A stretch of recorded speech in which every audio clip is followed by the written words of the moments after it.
channel. This is parameter part 2. Today we are going to solve questions related to parameter of rectangle and area.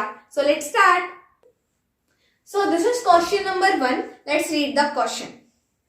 Find the parameter of a rectangle whose length and breadth are 15 cm and 11.6 cm respectively. So हमने पढ़ा था कि जो हमारा rectangle का parameter होता है, parameter of rectangle होता है, फॉर्मूला वो होता है 2 इंटू लेंथ प्लस ब्रेथ. ठीक है, हमारे पास होनी चाहिए ब्रेथ, लेंथ, उसको मल्टीप्लाई करेंगे 2 से, हमारा पैरामीटर निकल आएगा. क्वेश्चन में पूछा क्या है? Find the parameter. हमें क्या फाइंड करना है? पैरामीटर. अब हमारे पास एक रेक्टेंगल है, ठीक है, उसमें दे रखा है, उसकी लेंथ है 15.4. तो this is length 15.4 and breadth is 11.6 centimeter. We know that this is length and this is breadth. Okay. तो हम फॉर्मूले के नीचे इनको रख देते हैं 2, फिर ये लेंथ क्या है हमारी 15.4 प्लस ब्रेथ क्या है हमारी 11.6.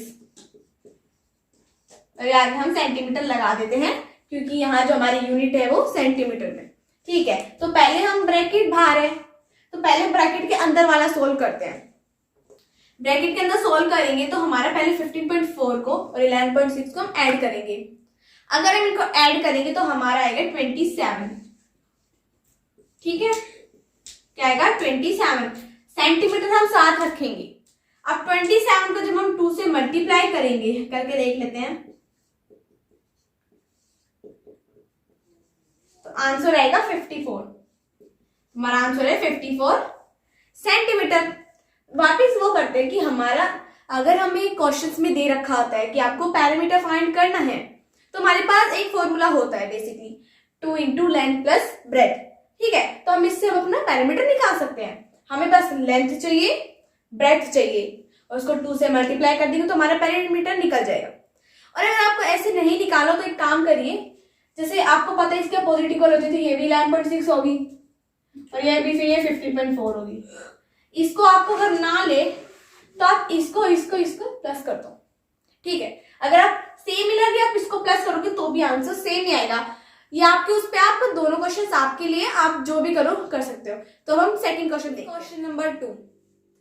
Find the cost of fencing a rectangular field 260 metre long and 175 metre wide at ₹40 per metre.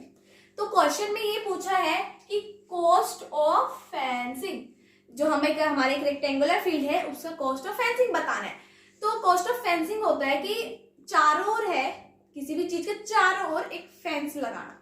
ठीक है, तो अगर कॉस्ट ऑफ फेंसिंग, अगर मेरे पास, समझो मेरे पास एक रेक्टेंगल है, ठीक है, या मेरे को इस ब्लैक बोर्ड में फेंस लगानी है, तो मुझे पता है इसका जो चारों ओर की बाउंड्री है 10 मीटर की है, तो मैं कितने मीटर की मिलाऊंगी? 10 मीटर की लाऊंगी. ठीक है, तो अब 10 मीटर की लाऊंगी तो मुझे देखना है कि 10 मीटर की कितने रुपए की आएगी. तो बस इसमें यही पूछा है. तो अगर हमें रेक्टेंगुलर फील्ड की पूछा है तो हम रेक्टेंगुलर फील्ड की फेंस करेंगे. अब उसके लिए हमें देखना है कि उसका बाउंड्री कितने मीटर की है. बाउंड्री के लिए हम क्या निकालेंगे? पैरामीटर. तो और है क्या हमारे रेक्टेंगुलर, तो रेक्टेंगल का क्या होता है? रेक्टेंगल का क्या होता है हमारा 2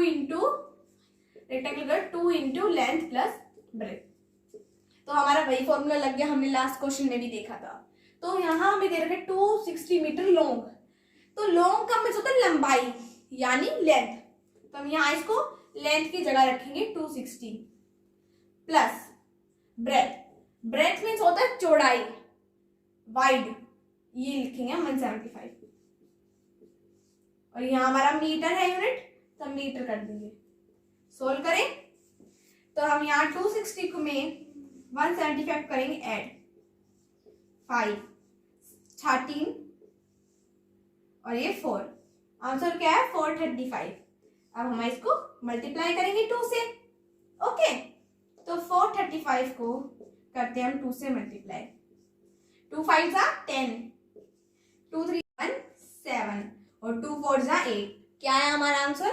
870 और यूनिट यहाँ में लगा देंगे मीटर। तो इतना क्या है, अब हमने इतना क्या निकाला, पेरीमीटर। मतलब अब मुझे पता है मेरा जो रेक्टेंगुलर फील्ड है उसकी जो पूरी बाउंड्री है वो 870। अब मैं कितने लाऊंगी, कितने मीटर लाऊंगी मैं फ्रेंड्स, मैं लाऊंगी 870 मीटर। ठीक है, तो आगे पूछा है कि अगर इसमें पूछा है कि पर मीटर, मतलब 1 मीटर है ₹40 की, मतलब हमारा जो 1 मीटर फेंस मिलेगी मुझे 40 रुपए मिलेगी। तो मुझे कितने चाहिए, 870 मीटर। 870 मीटर के लिए अगर अब हम 870 को अगर आगे करेंगे तो एक के लिए हमें 40 चाहिए। ठीक है, तो कितना अधिक होगा, ज्यादा होगा, तो हम मल्टीप्लाई करेंगे। ठीक है, तो 870 मीटर को मल्टीप्लाई करेंगे 40 से। ठीक है, तो 870 को 40 से मल्टीप्लाई करेंगे, 0 0 0 7 0 4 0 0 4 7 28 का 8 टू कैरी 4 8 जा 32, आंसर हो जाएगा 34,800। तो कितने रुपए लगेंगे मुझे, 34,800। अब मुझे तो मतलब कि हमें कितने कॉस्ट, हमारे इतना कॉस्ट ऑफ फेंसिंग और रेक्टेंगुलर फील्ड इज इतनी। ठीक है, मतलब हमारे 34,800 रुपीज चाहिए हमें रेक्टेंगुलर फील्ड को फेंस करने के लिए, जिसकी लेंथ और ब्रेथ ये है। ठीक है, तो ऐसे आपके पास आगे क्वेश्चंस आएंगे, तो इधर ऐसे है, बस आपको ये ध्यान रखना है लेंथ कौन सी लेनी है, ब्रेथ कौन सी लेनी है, क्वेश्चन में पूछा क्या गया है। पहले आप ये देखो क्वेश्चन में पूछा क्या गया है और फिर आप उसको सोल्व करो, करते जाओ, आ जाएगा। तो अब हम दूसरे क्वेश्चन पे मूव करते हैं। This is question number 3। Find the perimeter of a square each of whose sides measure 3.6 centimetre. सब कुछ क्लियरली क्वेश्चंस में गिवन है।